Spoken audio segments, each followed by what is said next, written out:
Hello friends, I am doctor Beena Sethi और आप सबका स्वागत है मेरे चैनल प्रेगा हेल्थ टिप्स में। और आज के इस वीडियो में हम जानने वाले हैं कि ऐसी कौन सी गलती होती है जिसको आप रिलेशन बनाते समय करते हैं और बार बार हर महीने प्रयास करने के बाद भी आप प्रेग्नेंट नहीं हो पाते हैं, यानी कि प्रेगनेंसी नहीं रुक पाती है। तो ऐसी कौन सी गलती है जिसके ऊपर हमें ध्यान देना चाहिए। जैसा कि आप सभी जानते हैं कि जब ओवुलेशन डे होता है तो उन दिनों में फैलोपियन ट्यूब से या तो राइट साइड वाली ओवरी से या लेफ्ट साइड वाली ओवरी से एक एग सेल बनकर तैयार होती है, या तो इधर या इधर, जिसका साइज मिनिमम 18 mm होना चाहिए या इससे अधिक होना चाहिए। अगर इससे छोटा साइज है एग सेल का तो भी आप प्रेग्नेंट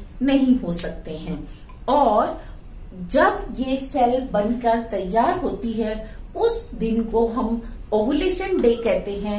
और ओवुलेशन डे को ट्रैक करने के लिए मैंने आपको बहुत सारे वीडियोस दिए हैं, टेम्परेचर मेथड से, डिस्चार्ज मेथड से और आई नीटो kit, I know kit, scan method, इसके मैंने आपको डिफरेंट वीडियोस दिए हैं। अगर आप चाहें तो उनको भी जाकर देख सकते हैं। तो जब आपने अपना ओवुलेशन डे ट्रैक कर लिया तो अगर आप उसी दिन रिलेशन बनाएंगे तो ही प्रेगनेंसी कंसीव होगी, और अगर आप उस दिन रिलेशन नहीं बनाएंगे तो प्रेगनेंसी कंसीव नहीं होगी। तो यहाँ आपको एक तो इसी बात पे ध्यान देना है कि आपने जो रिलेशन बनाना है वो ओवुलेशन डे वाले दिन ही बनाना है। कुछ लोग शुक्ल पक्ष, कृष्ण पक्ष या फिर ऑड इवन के चक्कर में जो ओवुलेशन डे का टाइम होता है उसको मिस कर देते हैं और उससे पहले या उसके बाद में जब वो रिलेशन बनाते हैं तो प्रेगनेंसी कंसीव नहीं होती। तो ये एक सबसे बड़ा कारण है प्रेगनेंसी कंसीव नहीं होने का। आप लगातार हर महीने 4 महीने, 5 महीने, 6 महीने तक प्रयास करते हैं लेकिन फिर भी नहीं होता।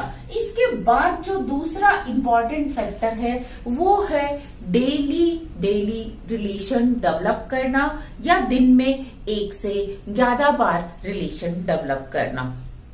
जब आप ये देखते हैं कि ओवुलेशन डे हो गया और उस दिन भी अगर आपने रिलेशन बनाया है तो जो स्पर्म काउंट है वो 50-60 मिलियन पर ml है, तो ज्यादा चांसेस होते हैं। और अगर ये घटते हुए 35, 40 या 20, 25 आ जाता है तो प्रेगनेंसी कंसीव होने के चांस नहीं होते।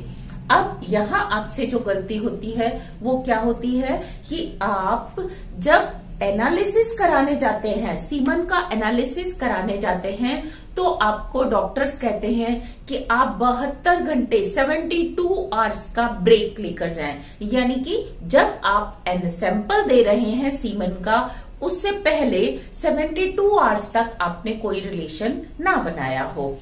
तो जब 72 आवर्स में आपके यानी कि लगभग 3 दिन में आपके 50-60 मिलियन पर ml काउंट आता है, और वो भी कौन से होने चाहिए जो कि एक्टिव और मोटाइल स्पर्म्स हैं।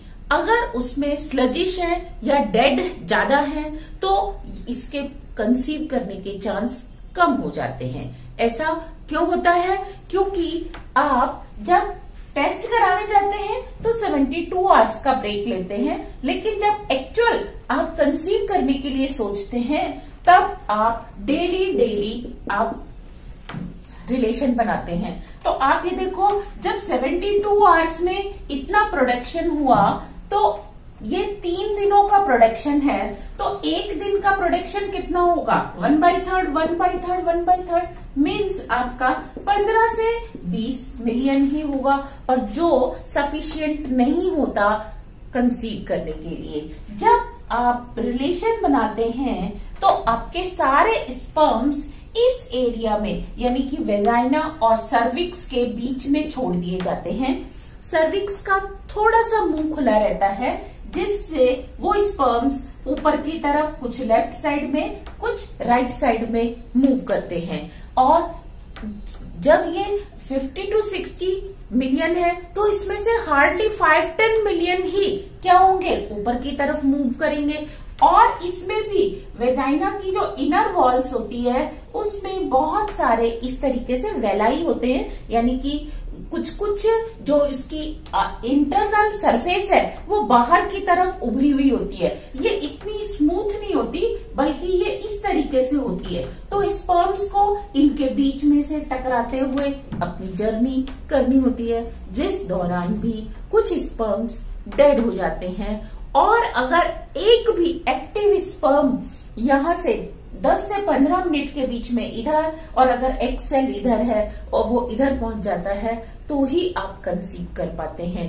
तो इसीलिए आपने ध्यान देना है कि स्पर्म काउंट को ज्यादा से ज्यादा रखें और ओवुलेशन डे से पहले 2-3 दिन तक रिलेशन ना बनाएं, ताकि ओवुलेशन डे वाले दिन तक आपके पास एक अच्छा स्टोरेज हो स्पर्म्स का। और स्पर्म्स की एक्टिविटी और स्पर्म्स के काउंट को बढ़ाने के लिए मैंने अलग से डेडिकेटेड वीडियोस बनाए हैं। आपको थोड़ा सा बता देती हूँ कि आप यहाँ पे फोलिक एसिड और जिंक की टैबलेट, जिंकोविट वगैरह इस तरह से ले सकते हैं। उससे भी क्या होता है, आपका स्पर्म काउंट अच्छा होता है और मोटिलिटी भी इंक्रीज होती है। साथ में अल्कलाइन डाइट अगर आप लेते हैं तो ये भी बहुत हेल्प करता है आपको स्पर्म काउंट और स्पर्म की मोटिलिटी को इंक्रीज करने में। सिमिलरली अगर लेडीज चाहें तो वो फोलिक एसिड के साथ, अगर उनका एक्सरसाइज प्रॉपर नहीं बन रहा है तो वो फोलिक एसिड के साथ विटामिन B12 वाले मल्टीविटामिन भी सप्लीमेंट की तरह से ले सकती हैं। और अल्कलाइन डाइट के साथ साथ भिंडी का पानी है, दालचीनी का पानी है, अगर वो ये भी लेते हैं तो उससे एग का जो साइज है वो प्रॉपर बनेगा और बड़ा होगा और हार्मोन लेवल भी सफिशिएंट रहेगा। तो ये थी कुछ छोटी छोटी सी मिस्टेक्स जिनको आप करते हैं और जिसके कारण आप महीने दर महीने अटेम्प्ट लेने के बाद भी कंसीव नहीं कर पाते हैं। तो अगर आप इन सबको 1 by 1 कैंसिल करते जाएंगे तो आप देखेंगे एक ही महीने में कंसीव हो जाएगा। तो happy pregnancy, all the very best. और अगर आपको कोई डाउट है तो प्लीज कमेंट सेक्शन में लिख के पूछिए। We are here to service you. Thank you.